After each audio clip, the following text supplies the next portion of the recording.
નમસ્કાર વિદ્યાર્થી મિત્રો.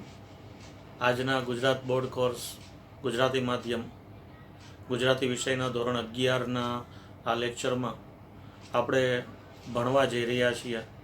આપણા ધોરણ 11ના ગુજરાતી પાઠ્યપુસ્તકનું ચોથું પ્રકરણ, જેનું શીર્ષક છે અમૃતા, જેના લેખક કિશનસિંહ ચાવડા, જેમનો જન્મ 17/11/1904 અને અવસાન 1/12/1979.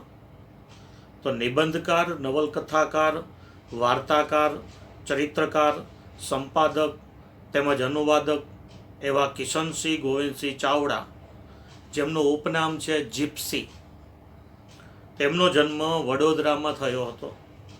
તેઓ સુરત જિલ્લાના સચિન પાસેના ભાંજ ગામના હતા. તેમણે વડોદરા, ગુજરાત વિદ્યાપીઠ, અમદાવાદ તેમજ શાંતિ નિકેતન કલકત્તા ખાતે શિક્ષણ પ્રાપ્ત કર્યું હતું. મુંબઈની ફેલોશિપ હાઈસ્કૂલમાં થોડો સમય શિક્ષક તરીકે તેમણે સેવાઓ પણ આપી હતી.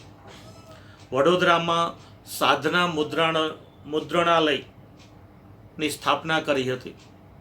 પાછળથી અલમોડા પાસેના મિર્તોલા આશ્રમમાં એમણે નિવાસ પણ કર્યો હતો.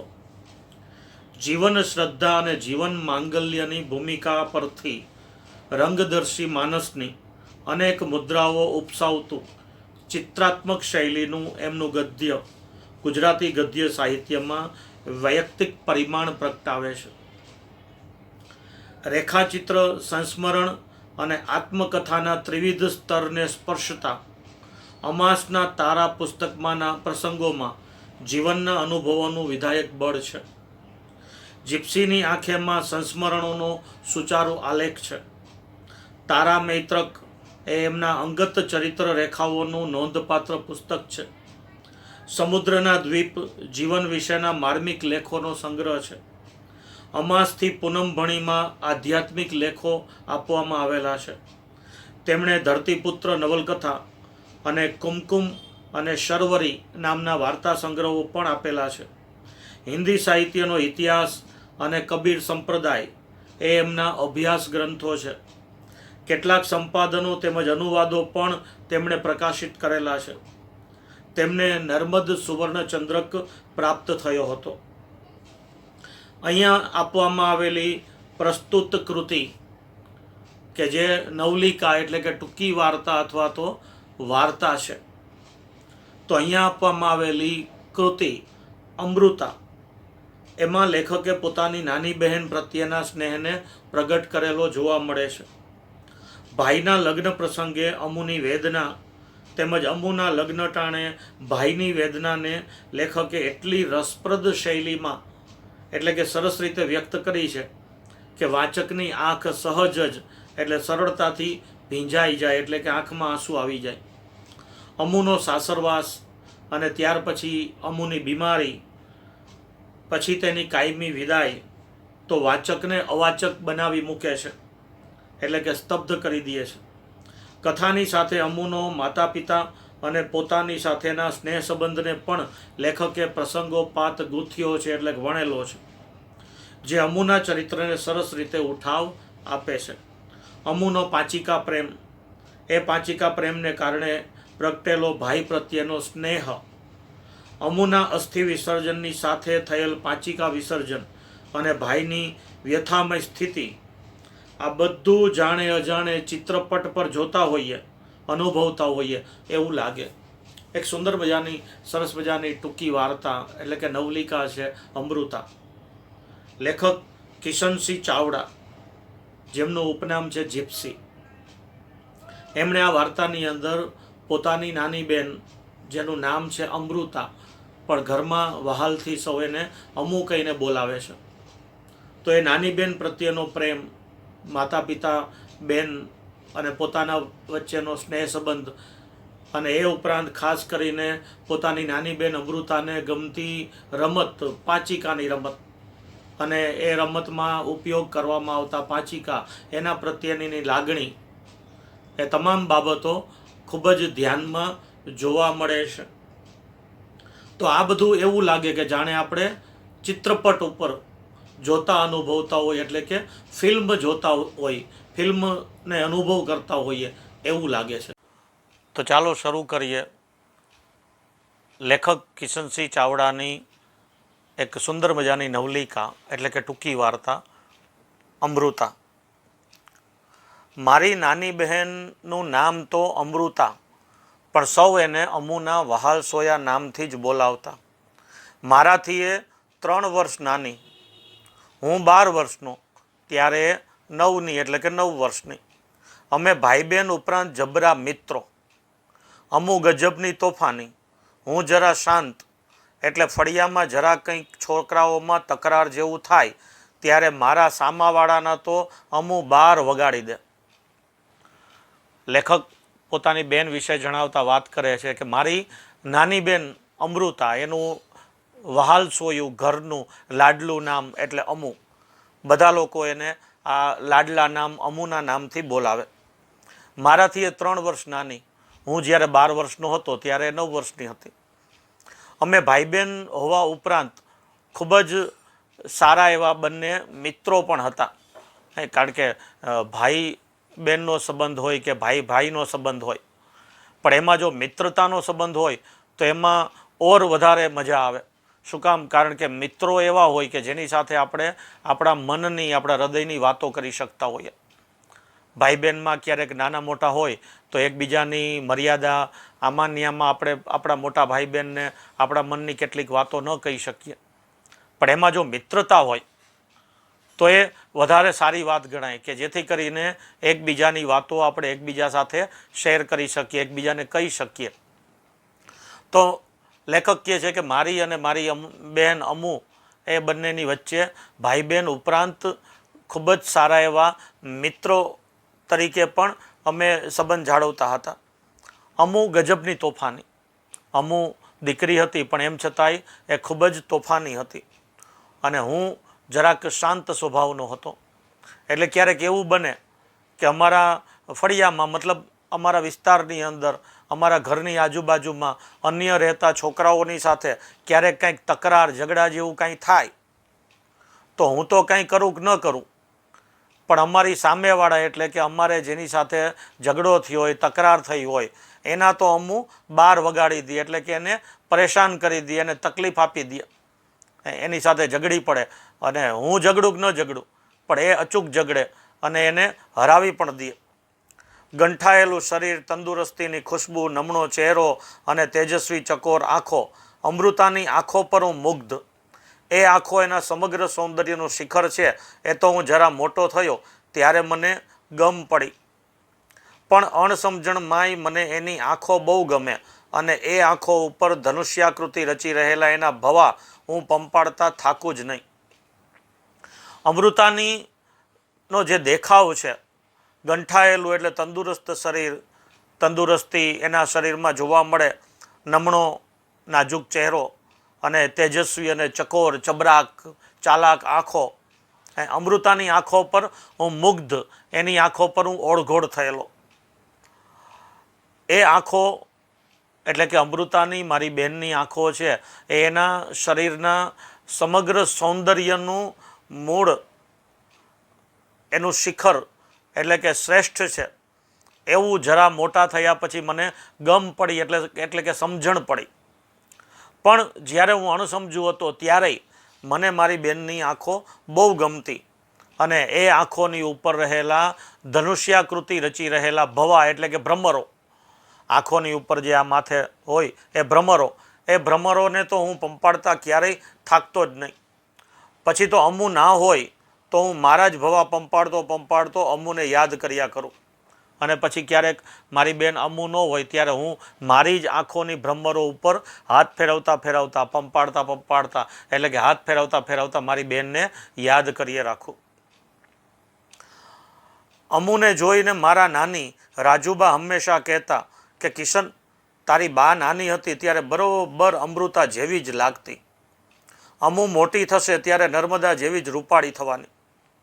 અમુને જોઈ અને મારા નાનીમાનું નામ હતું રાજુબા, તો એ નાનીમા છે એ મને હંમેશા કહેતા કે કિશન, તારી બા, તારી મમ્મી નાનકડી હતી જ્યારે, ત્યારે અસલ અમુ જેવી જ લાગતી અને બંને એટલે કે મા દીકરી બંને એક ઉંમરમાં સરખી લાગતી કે અમુ 9-10 વર્ષની કે 11-12 વર્ષની હતી ત્યારે જેવી લાગતી હતી એવી જ તારી મમ્મી તારી બા પણ 9-10 વર્ષની કે 11-12 વર્ષની હતી ત્યારે એવી જ લાગતી હતી. એટલે એમ કહી શકાય કે અમુ છે પોતાની માતાની જ એક કૃતિ હતી એમ ગણી શકાય કે એના જેવું જ એનો દેખાવ. અમુ મોટી થશે ત્યારે નર્મદા જેવી જ રૂપાળી થવાની. એટલે કિશનસિંહ ચાવડા લેખકના માતાનું નામ હતું નર્મદાબેન. તો એના નાનીમાં કહેતા કે અમુ જ્યારે મોટી થશે ને યુવાન થશે ને ત્યારે અસલ તારી બા નર્મદા જેવી જ રૂપાળી થઈ જશે. એક દિવસ રાજુબાએ મને અને અમુને બંનેને બાના બચપણની એક વાત કહી. એક દિવસ રાજુબા એટલે કે મારા નાનીમાએ મને અને અમુને બંનેને મારી માતા નર્મદાના બાળપણની એક વાત અમને કરી કે નર્મદા જ્યારે 9-10 વર્ષની હશે ત્યારે હું બહુ માંદી પડેલી. કોઈને આશા નહોતી કે હું જીવીશ. તમારા નાના તો હતાશ થઈને રડી પડેલા. એ દિવસોમાં એક સંન્યાસી ભિક્ષા માગવા આવ્યો. નર્મદા એની ટેવ પ્રમાણે બંને મુઠ્ઠીઓમાં બાજરી ભરીને દોડી. એની ડોકમાં એક સોનાની શેર હતી. પેલા સાધુએ વાતમાં ઘરની માંદગીની ખબર જાણી લીધી. તરસ્યો હતો કહીને છોકરી પાસે પાણી માગ્યું. એ સાધુ સાનો કોઈ અવધૂત હતો. એણે નર્મદાને કહ્યું કે જો તારી સોનાની કંઠી આપી દે તો તારી માં તરત સાજી થઈ જાય એવી ઈશ્વરીય ભસ્મ આપું. નર્મદાએ તો કંઠી ઉતારી દીધી અને પેલો સાધુ ચપટી રાખ આપી અને ચાલતો થયો. છોકરીએ તો પેલી ભસ્મ લાવીને ચમચા પાણી વડે મારે ગળે ઉતારી દીધી. ભગવાનને કરવું કે ત્યાર પછી વળતા પાણી થયા અને હું સાજી થઈ. 8-10 દહાડે પેલી સોનાની શેર નર્મદાના ગળામાં દીઠી નહીં એટલે આખી વાત પકડાઈ ગઈ. છોકરીએ તો સાચે સાચું કહી દીધું. આખરે તમારા નાનાએ કહ્યું કે બળી કંઠી ગઈ તો ગઈ, તમે સાજા થઈ ગયા એટલે બસ. નર્મદા તું ગભરાઈશ નહીં બેટા, આ આવી હતી તમારી બા. જોજે અમુ તું આવું કાંઈ ન કરતી. કિશનસિંહ ચાવડાને અને એની બેન અમૃતાને એના નાનીમાં એની માતાના એટલે કે કિશનસિંહ અને અમુના માતાનો નર્મદાબેનનો જીવનનો બાળપણનો એક પ્રસંગ એ સંભળાવે છે કે નર્મદા જ્યારે 9-10 વર્ષની હશે ત્યારે હું એટલે કે નાનીમાં પોતે ખૂબ જ માંદા પડેલા અને એકદમ માંદગી હતી. અને ત્યારે નાના પણ હતાશ થઈને રડી પડ્યા. હતાશ થઈને રડી પડીને ગભરાઈ ગયા હતા. એવા સમયે એ દિવસોમાં એક સંન્યાસી ઘર પાસે ભિક્ષા માંગવા આવ્યો. નર્મદાની ટેવ હતી કે કોઈ પણ સંન્યાસી, કોઈ પણ બાવા સાધુ, કોઈ પણ બ્રાહ્મણ માગવા આવે તો એ બંને હાથમાં બાજરી એટલે કે બાજરાની મુઠ્ઠી ભરી એ 2 મુઠ્ઠી બાજરો છે એ પેલાને દઈ આવે. કોઈ પણ બ્રાહ્મણ હોય, સંન્યાસી હોય, બાવા સાધુ માગનાર કોઈ પણ હોય તો એની ટેવ હતી. તો એની ટેવ પ્રમાણે એ બંને હાથની મુઠ્ઠીઓમાં બાજરી ભરી અને દોડી. હવે નર્મદાએ એના ડોકમાં સોનાની શેર એટલે કે સોનાનો ચેન પહેરેલો, ઝીણો ચેન પહેરેલો. પેલા સાધુએ એની પાસેથી બાજરીની ભિક્ષા લેતા લેતા વાતમાં જાણી લીધું કે એની છોકરીની માતા છે એ ખૂબ જ બીમાર છે. એણે એમ કીધું છોકરીને કે મને તરસ લાગી છે, પાણી ભરી આવ ને, મારે પાણી પીવું છે. એમ કરી અને પાણી માગ્યું. અહીંયા નાનીમાં કહે છે કે સાધુ સાનો કોઈ અવધૂત હતો. અવધૂત એટલે બાવો. તો કોઈ અવધૂત હતો. એણે નર્મદાને કહ્યું કે છોકરી તારા ગળામાં જે સોનાની કંઠી સોનાનો ચેન છે એ જો મને આપી દે તો હું તારી માં જલ્દીથી સાજી થઈ જાય એવી ઈશ્વરીય ચમત્કારિક ભસ્મ આપું. નર્મદાએ તો દીકરી હતી, માં સાજી થઈ જાય એને ખૂબ જ ગમે ને, તો એ સોનાની ચેન ગળામાંથી ઉતારી અને એ અવધૂતને આપી દીધી. પેલા સાધુએ તો ચપટીક રાખ આપી અને સોનાનો ચેન લઈને ચાલતો થયો.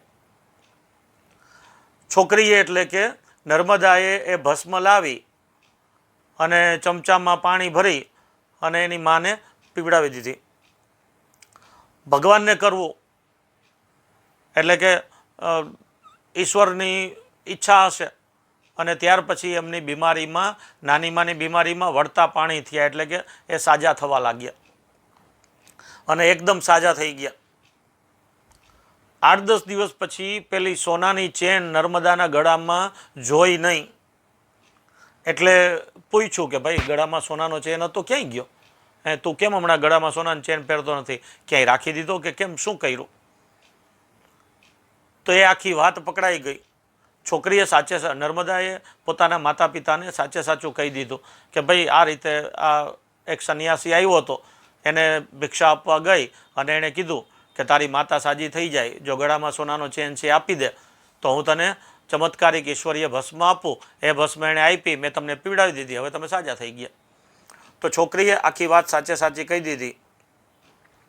આખરે તમારા નાનાએ એટલે કે નર્મદાના પિતાએ કીધું કે બળી એટલે ભલે સોનાની કંઠી ગઈ તો ગઈ, પણ તમે સાજા તો થઈ ગયા ને, એટલે સારું.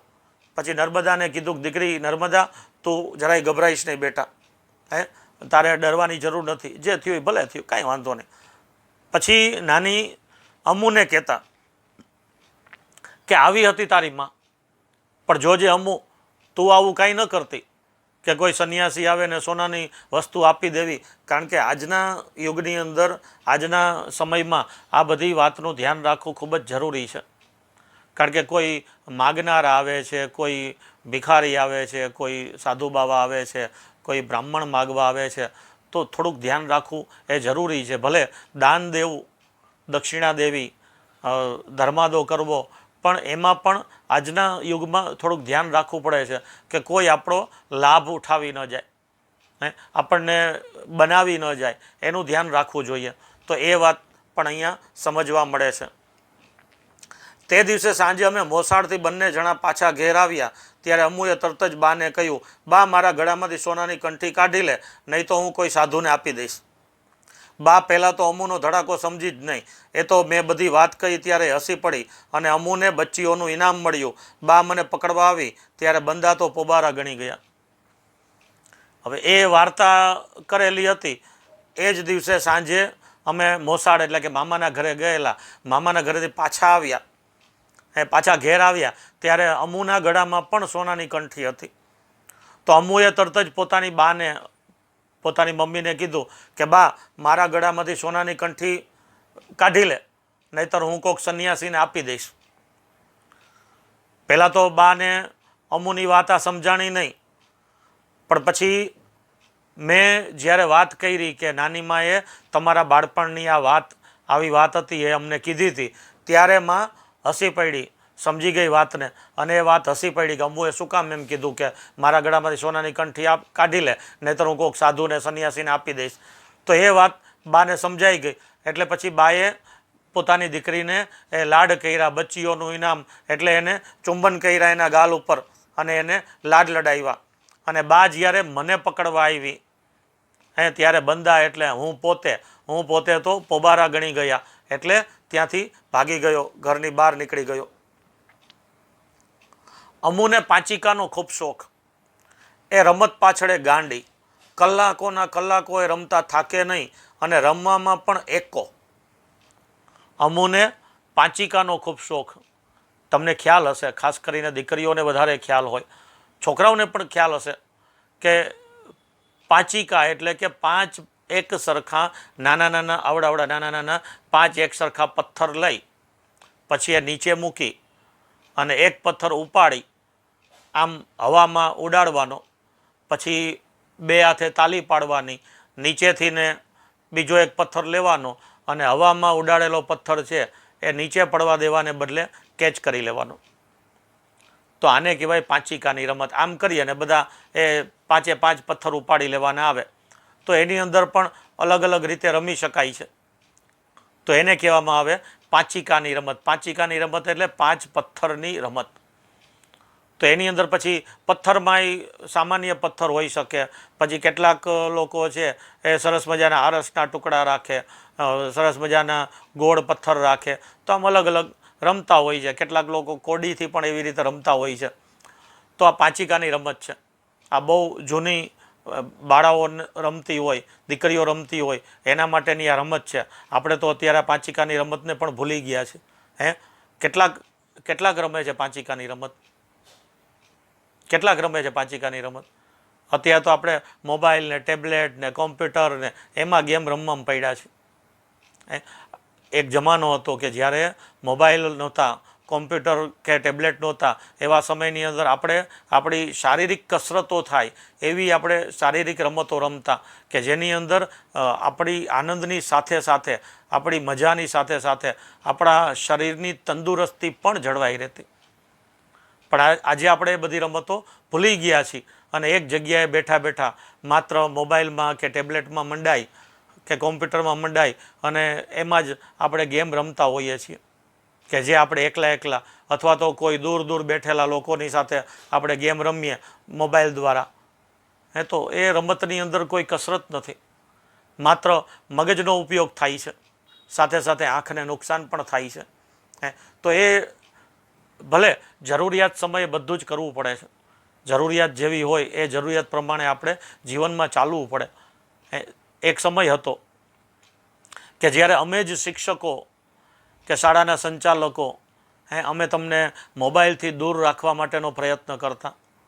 હંમેશા સ્કૂલમાં સમજાવતા કે મોબાઈલથી દૂર રહ્યો, મોબાઈલની અંદર સતત મંડાયા ન રહ્યો, શાળામાં મોબાઈલ લઈ આવવાનો એ એલાઉડ નથી, આવું બધું સમજાવતા.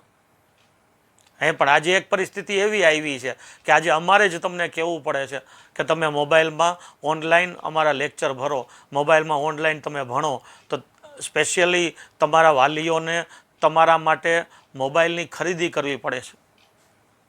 તો સમયની માંગ પ્રમાણે ચાલવું પડે, એમાં ના નથી, પણ જેટલી જરૂરિયાત છે એટલો ઉપયોગ કરીએ. જરૂરિયાતથી વધારે ઉપયોગ કરીશું તો એ આપણને નુકસાન થવાનું છે.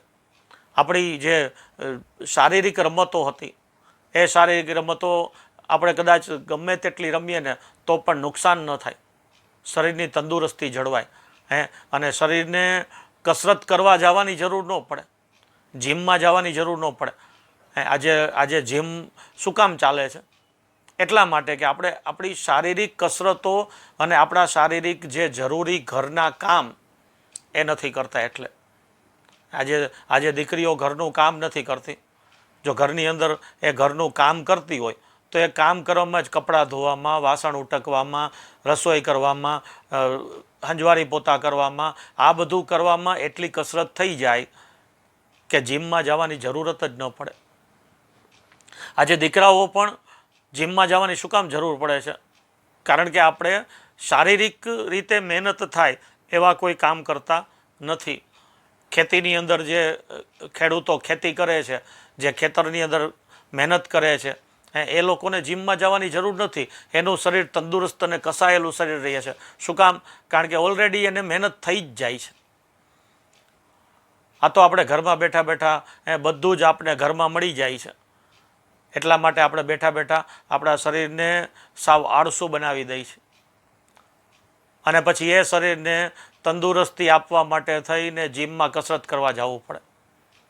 જીમમાં જઈ અને આપણે ચાલવાનું કરીએ છીએ કે જીમમાં જઈને ત્યાં વોકિંગ મશીન ઉપર આપણે ચાલીએ છીએ, ટ્રેડમિલ જેને કહેવામાં આવે, તો ટ્રેડમિલ ઉપર આપણે ચાલીએ છીએ. તો એને બદલે રસ્તા ઉપર ચાલવા જઈએ તો પણ નહીં, દેખાવ ખાતર આજના સમયની અંદર દેખાવ કરવામાં આવે છે કે અમે તો જીમમાં જઈએ છીએ. તો જીમમાં જવાને બદલે તમે ત્યાં જઈને ટ્રેડમિલ ઉપર ચાલો, એને બદલે રસ્તા ઉપર 2 કિલોમીટર 4 કિલોમીટર ચાલી અને વોકિંગ કરી લ્યો. તો એ દેખાવ કરવાને બદલે આપણે જે આપણા કામ કરીએ, આપણા મહેનતના કામ કરીએ, શારીરિક મહેનતના, તો એનાથી આપણું શરીર એ કસાયેલું અને તંદુરસ્ત બને. તો એમ આ પાંચિકાની રમત તો આપણી જે જૂની રમતો છે આપણે જાણીએ છીએ, છોકરાઓને ખબર છે, છોકરીઓને ખબર છે. જૂની કેટલી રમતો આપણી શારીરિક તંદુરસ્તી જળવાઈ રહી એવી અને શારીરિક કસરતો થાય એવી અનેક રમતો છે. જો એ રમતો આપણે રમીએ, આપણે શાળામાં એ રમતોને રમાડવાનો પ્રયત્ન કરીએ છીએ વારંવાર. એની અંદર કેટલાક ભાગ લઈએ છીએ, કેટલાક નથી પણ લેતા. જે ભાગ નથી લેતા એ આળસુ છે. કોઈ તકલીફ હોય, કોઈ નાદુરસ્ત તબિયત હોય, કોઈ બીમારી હોય તો તો એના માટે આપણે આપણા શરીરને તકલીફ ન આપી શકીએ તો એ વાત બરાબર છે, પણ આપણે શારીરિક રીતે તંદુરસ્ત હોવા છતાં પણ આપણે શારીરિક કસરતો થાય એવી રમતમાં ભાગ નથી લેતા, તો એ આપણા શરીરને નુકસાન છે. તો એવી જ રીતે મોબાઈલનો પણ એટલો જ ઉપયોગ કરીએ જેટલો જરૂરી છે. મોબાઈલમાંથી તમે સારું પણ શીખી શકો છો અને ખોટા રસ્તે જવું હોય તો એમ પણ જઈ શકો છો. તો આપણે આપણા સંસ્કાર મુજબ, આપણા માતા પિતાએ આપેલા સંસ્કારો મુજબ આપણે મોબાઈલનો ઉપયોગ કરીએ અને યોગ્ય રીતે મોબાઈલના ઉપયોગથી ભણીએ પણ, તો આ ખાસ ધ્યાન રાખવાનું છે. તો પાંચિકાની રમત, એ પાંચિકાની રમતનો અમુને બહુ શોખ હતો અને પાંચિકાની રમતમાં પાછી એકો એટલે ફર્સ્ટ નંબર, મતલબ ખૂબ જ હોશિયાર, ખૂબ જ કુશળ એ પાંચિકાની રમત રમવામાં. એ વખતે અમારા ફળિયામાં એક મારવાડી કુટુંબ અમારા બીજા ઘરમાં ભાડે રહેતું. એના વડીલ ભૈરવ કાકા રાજમહેલમાં કામે જ હતા. હવે એ વખતે અમારા ફળિયામાં, એટલે આ ફળિયામાં રહેવાની વાત એટલે એક નાનકડો વિસ્તાર હોય અને નાનકડા વિસ્તારની અંદર વચ્ચે મોટો ચોક હોય અને આજુબાજુ બધા મકાન હોય. જેમ બોમ્બેમાં કે અમદાવાદમાં ચાલીઓ છે, એ ચાલીની અંદર એક સાથે કેટલા બધા મકાનો હોય અને કેટલા બધા લોકો આડોશી પાડોશી થઈને રહેતા હોય. તો એમ આપણા કાઠિયાવાડમાં, આપણા સૌરાષ્ટ્રમાં ફળિયાઓ હતા કે એક જ ફળિયું હોય અને એ ફળિયામાં વચ્ચે મોટો ચોક હોય અને આજુબાજુ ફરતા કેટલાય મકાન હોય અને એની અંદર લોકો રહેતા હોય આડોશી પાડોશી થઈને, તો એને ફળિયું કહેવાય. તો કે અમારા ફળિયામાં એક મારવાડી કુટુંબ અમારા બીજા ઘરમાં ભાડે રહેતું. અમારી પાસે બીજું પણ એક મકાન હતું જે અમે ભાડે આપેલું, અને એ ભાડે મકાન આપેલું જે હતું એમાં જે રહેતા હતા એ લોકો મારવાડી હતા. તો એ મારવાડી કુટુંબના વડીલ, જેનું નામ હતું ભૈરવ કાકા, તો એ ભૈરવ કાકા રાજમહેલમાં, રાજાના મહેલમાં એ કામ કરવા જતા. આરસપાણ ટાંકવામાં એમની જોડી નહીં. ટાંકડું તો જાણે એમનું બાળક અને હથોણી જાણે એમની દાસી. આરસપાણ ટાંકવામાં મતલબ આરસ પથ્થર, એને ટાંકણી અને હથોડીથી ધીમે ધીમે એને ટાંકી, એટલે કે એને ઠપકારી અને એની અંદરથી સરસ મજાની ડિઝાઇનો બનાવવી આરસ પથ્થર ઉપર. એમાં એ ખૂબ જ હોશિયાર અને ખૂબ જ કુશળ હતા. એ ટાંકણું જાણે એનું બાળક અને હથોડી જાણે એમની દાસી, એ જેમ કે એમ થાય એમ એટલી સરસ મજાની એની આવડત, એની કુશળતા, એ એટલા બધા એ કામમાં કુશળ હતા કે એની કોઈ જોડ નહોતી, મતલબ એને કોઈ પહોંચી ન શકે, સૌથી શ્રેષ્ઠ હતા. એ ભૈરવ કાકા એક દિવસ બાને માટે આરસનો સુંદર ખલ લઈ આવ્યા. એક દિવસ ભૈરવ કાકા આરસમાંથી બનાવેલો ખલ એટલે ખબર પડે ને, એને આપણે ગુજરાતીના કક્કામાં, આપણા ગુજરાતીના મૂળાક્ષર છે એમાં ખરલનો ખ, પછી આપણે ખરલની ખબર નહોતી પડતી એટલે ખટારાનો ખ કરી નાખ્યો, પણ ખરેખર ખરલનો ખ. ખરલ એટલે એક સુંદર મજાના પાણામાં વચ્ચે ખાડો કરી અને પેલું ચટણી વાટવા માટેનું જે આવે ને, એને ખરલ કહેવાય. તો આરસ પાહણનું જે બનાવેલું હોય, લંબગોળ હોય, વચ્ચે મોટો ખાડો હોય, એ ખાડામાં એક બીજો પથ્થર લઈ અને એમાં મરચાં અને કોથમીર ને એ બધું લસોટી અને એ ચટણી બનાવવામાં કામ લાગે. તો એને ખલ એટલે કે ખરલ કહેવાય. તો એ આરસના પથ્થરનો એ ખરલ એ બા માટે લઈ આવ્યા. બા તો ખૂબ જ રાજી થઈ ગઈ.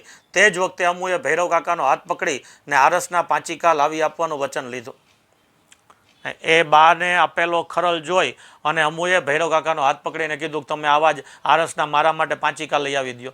મતલબ આરસના સરસ મજાના ટુકડા, 5 ટુકડા પાંચિકા એ લઈ આવી દો. બીજે દિવસે સાંજે અમુના સુંદર કૂકા આવી ગયા. બસ ત્યારથી ફળિયાની છોકરીઓમાં અમુનું નામ થઈ ગયું. એટલું જ નહીં, એની આબરૂની મહત્તા એ વધી ગઈ.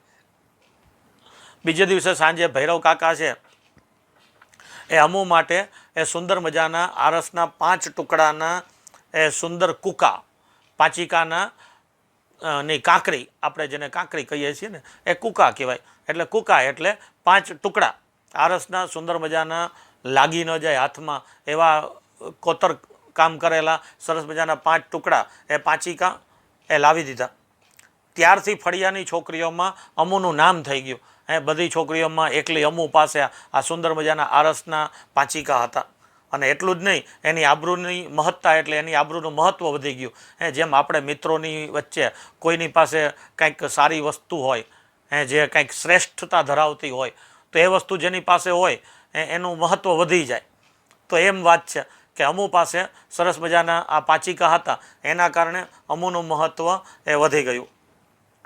તો અમુના પાંચિકાની આવી સુંદર મજાની વાત છે, જે હજી ખૂબ જ સરસ રીતે આગળ વધે છે. ધીરે ધીરે અમુએ રમી રમીને આરસના કૂકાને વધારે સુવાળા અને ચળકતા બનાવી દીધા. એ કૂકા તો જાણે એનો પ્રાણ, અને પાંચિકાએ રમે કેવી. એકવાર 4-5 એની બેનપણી સાથે અમારા ઓટલા પર કૂકા રમવા બેઠેલી. બીજી છોકરીઓના કૂકા તો થોડે જ ઊંચે ઉછળે અને એમાંય ચૂકી જવાય, પણ અમુનો દાવ આવ્યો કે થઈ રહ્યો. એનો કૂકો બહુ ઊંચે ઉછળે ને કૂકાની સાથે એની આંખની કીકી ઊંચી ચડે. કૂકા સાથે પાછી દ્રષ્ટિ નીચે ઉતરે. એક તો અમુની આંખો જ ચબરાક, તેમાં કૂકાની રમતે એને વધારે અણિયાળી બનાવેલી. ધીરે ધીરે અમુએ રમી રમીને આ આરસના કૂકાને એટલે કે આરસના પાંચિકાને વધારે સુવાળાને ચમકતા બનાવી દીધા. કારણ કે આરસ પથ્થર છે, એના સરસ મજાના પાંચિકા છે, જેમ જેમ હાથમાં ઘસાતા જાય એમ એમ એ ચમકતા જાય. તો ખૂબ જ પાંચિકે રમી રમીને અમુએ જાણે કે એને વધારે સુવાળા અને વધારે ચમકતા બનાવી દીધા.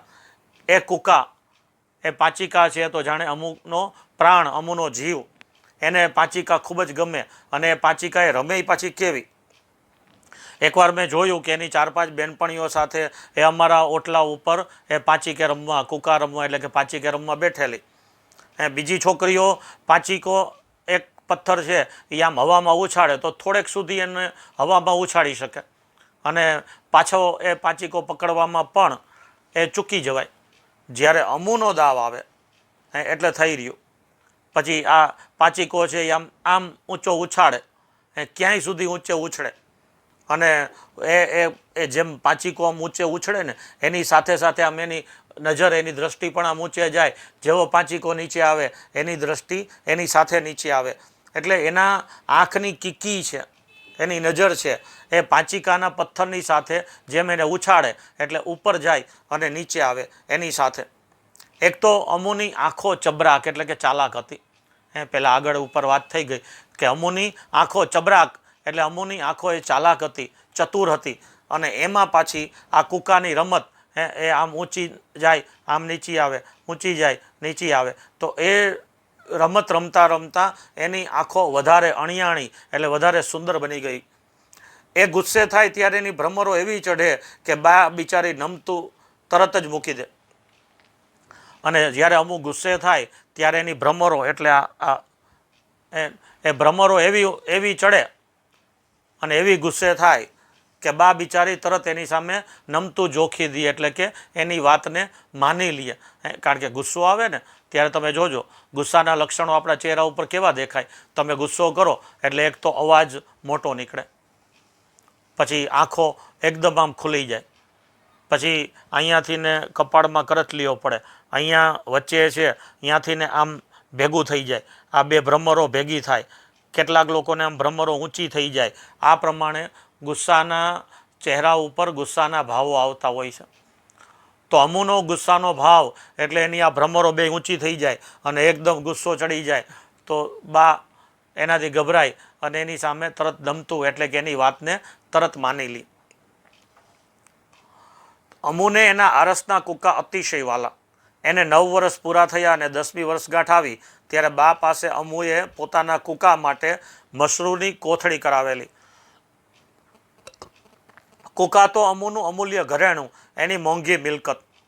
અમુને એના આ આરસના પાંચિકા, કૂકા એટલે પાંચિકા, આરસના પાંચિકા એને ખૂબ જ વાલા, અતિશય વાલા. એને 9 વર્ષ પૂરા થયા અને જ્યારે એને 10મી વર્ષગાંઠ આવી એટલે કે 10મું વર્ષ બેઠું ત્યારે એણે બા પાસે મશરૂનું કાપડ એટલે કે રંગબેરંગી રેશમી કાપડ, એ અનેક રંગવાળું રેશમી કાપડ, એની એક સરસ મજાની કોથળી, થેલી બનાવડાવી બા પાસે એના આરસના પાંચિકા રાખવા માટે.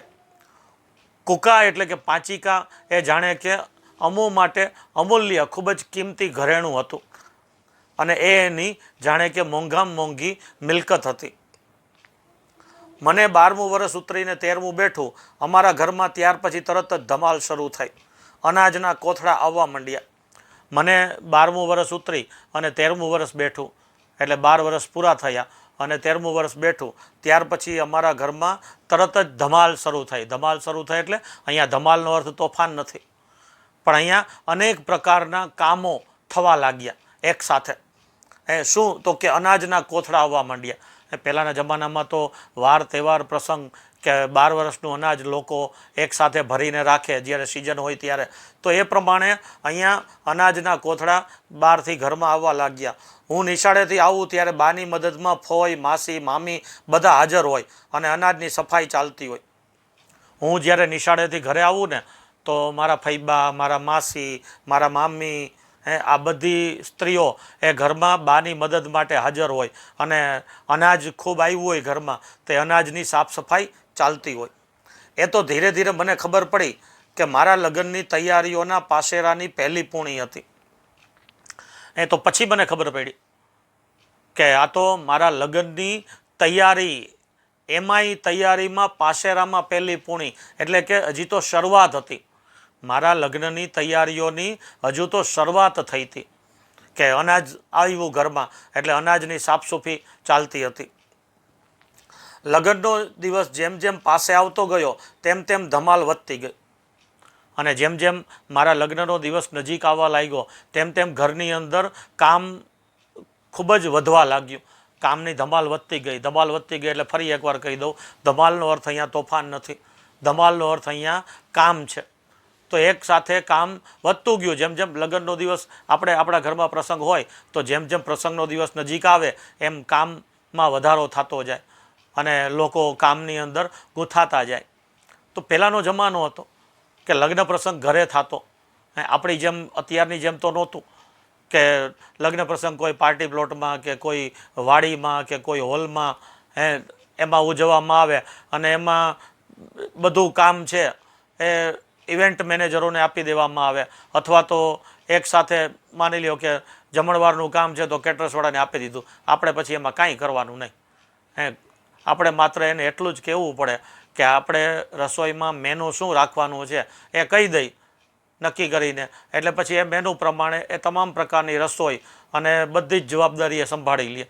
તો એ કેટરર્સવાળાને સોંપી દેવાનું. પછી મંડપ શણગારવાનું, આ તે, તો એ બધું મંડપ ડેકોરેટર્સને આપી દેવાનું. તો આ બધું હવે આપણે એ કરનારા લોકો, એ બધું કાર્ય કરનારી કંપનીઓ અને આખું લગ્ન પ્રસંગનો કાર્યક્રમ સંભાળનાર જે હોય એને ઇવેન્ટ મેનેજર કહેવાય. તો આવી ઇવેન્ટ રાખનારી કંપનીઓ એ પોતાનો ઇવેન્ટ મેનેજર હોય એને તમે કહી દો કે ભાઈ લગ્ન પ્રસંગની અંદર અમારે 20 લાખ રૂપિયા ખર્ચવા છે, દીકરીના લગ્ન છે કે દીકરાના લગ્ન છે, એ પ્રમાણે અમારે માની લ્યો કે 20 લાખ રૂપિયા ખર્ચવા છે, આટલામાં અમારે લગ્ન કરવા છે. એ તરત જ તમને એક આખું લિસ્ટ આપે કે આ પ્રકારનો પાર્ટી પ્લોટ કે આ પ્રકારનો હોલ બુક થશે, એની અંદર આ પ્રકાર ડેકોરેશન થશે, આ પ્રકારે જમણવાર થશે, આ પ્રકારે આ તે, બધું આખું લિસ્ટ કમ્પ્લીટ કરી દે. આપણે માત્ર મહેમાનની જેમ આપણા મહેમાનો પ્રસંગમાં આવે એમ આપણા જ પ્રસંગમાં આપણે પણ મહેમાનની જેમ જ જવાનું રહીએ. આપણે કાંઈ જ કરવાનું ન રહીએ. એને પૈસા ચૂકવી દો એટલે આપણે આપણા ઘરેથી મહેમાન તરીકે જાણે કે લગ્નમાં જતા હોઈએ એવી જ રીતે જવાનું રહીએ. આપણે કોઈ પણ કામ કરવાનું રહીએ નહીં. એ તમામ પ્રકારની જવાબદારીઓ એ ઇવેન્ટ મેનેજર સંભાળી લેતા હોય છે. પણ પહેલાંના જમાનામાં એવું નહોતું ને. પહેલાંના જમાનામાં તો ગામડાઓમાં ઘર આંગણે લગ્ન થતા અને લગ્નની અંદર બધા કામની અંદર પરિવારજનો, કુટુંબના લોકો એ મદદ કરે, ભાઈબંધ દોસ્તાર હોય એ પણ મદદ કરે. તો બધા લોકો સાથે હળીમળી અને એ પ્રસંગને ઉકેલતા અને ઘર પરિવારના લોકો, ભાઈબંધો, સગા સંબંધીઓ એ બધા મળીને કામ કરાવતા. પણ આજે આપણી લોકોની પાસે કોઈ પાસે સમય નથી, એટલે કોઈ ન તો આપણે કોઈને મદદ કરવા જાય છીએ કામમાં, ન તો કોઈ આપણને મદદ કરે છે. અને એટલા માટે આ બધા ઇવેન્ટ મેનેજરોને બધું આપણે કામ સોંપી દેવું પડે છે. તો અહીંયા તો ઘર આંગણે જ લગ્ન હતા. અને એક બીજી વાત પણ કે એ સમય હતો કે જે સમયની અંદર ખૂબ નાની ઉંમરે લગ્નો કરી દેવામાં આવતા. અહીંયા આપણે વાત અહીંયા આવ્યું ને કે 12 વર્ષ પૂરા થઈ અને 13મું વર્ષ બેઠું ત્યાં જ લગ્નની ધમાલ ચાલુ થઈ ગઈ, એટલે કે લગ્ન કરવાનું નક્કી થઈ ગયું. તો અહીંયા એ ખૂબ જ નાની ઉંમરમાં લગ્ન થઈ જાય છે. હવે એ વસ્તુ નથી રહી. હવે દીકરાની ઉંમર ઓછામાં ઓછી 21 વર્ષ અને દીકરીની ઉંમર ઓછામાં ઓછી 18 વર્ષ હોય તો જ લગ્ન થઈ શકાય, અને ત્યારે જે પુખ્ત વયના થયા કહેવાય, નહીતર સરકારી કાયદા મુજબ એને દંડ થઈ શકે છે. તો અહીંયા ઓછી ઉંમરમાં લગ્ન થાય છે.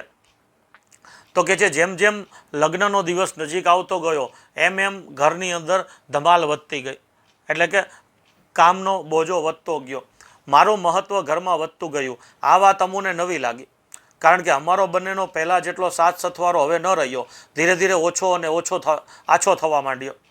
મારું મહત્ત્વ, હું વરરાજો એટલે મારું મહત્ત્વ ઘરમાં વધતું ગયું. વરરાજાનું બરાબર ખાસ ધ્યાન રાખવું પડે ને બધી બાબતે. પહેલાંના જમાનામાં તો ઘણું બધું માનતા. હવે આપણે આ જમાનામાં તો બહુ નથી કાંઈ માનતા, પણ એમ છતાંય પહેલાંના જમાનામાં તો ઘણી બધી બાબતોની માન્યતાઓ હતી. કે અમુક સમય પહેલાંથી વરરાજાને ઘરની બહાર જવા ન દઈએ, ક્યાંય ગામની બહાર જવા ન દઈએ, એનું ખાસ ધ્યાન રાખવામાં આવે. દીકરી એટલે કે કન્યા અને વરરાજા બંનેનું આ રીતે હોય. તો મારું મહત્ત્વ ઘરમાં વધતું ગયું. આ વાત અમુને નવી લાગી, કારણ કે અમે બંને ભાઈ બહેનની વચ્ચે જે પ્રેમ અને જે સાથ સથવારો હતો એ ઓછો થવા માંડ્યો, આછો થવા માંડ્યો.